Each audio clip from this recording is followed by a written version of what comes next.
Le racisme est-il vraiment une opinion individuelle?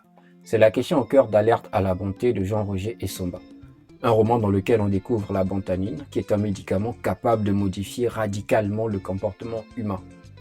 Mais l'intérêt du livre est politique, car l'une des deux seules personnes qui va prendre ce médicament n'est nul autre que Bruno Vallée, un leader d'un parti d'extrême droite en France, dont toute la pensée repose sur le rejet de l'autre.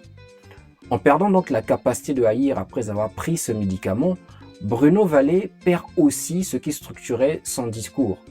On découvre par là que le racisme ne fonctionne pas comme une simple opinion, mais comme une construction voulue par le système. À travers Bruno Vallée, on peut voir que le chômage, l'insécurité et les tensions sociales sont mobilisées et amplifiées pour produire une figure centrale au sein des partis d'extrême droite.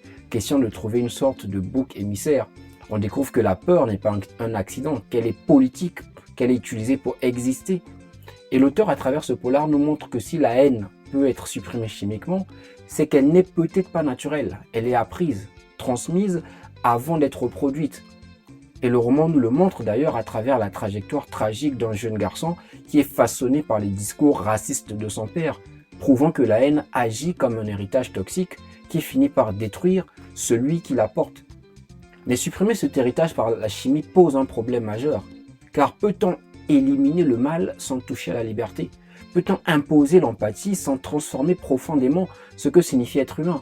Car si le racisme est une construction, alors il peut être déconstruit. Mais cette déconstruction a un prix.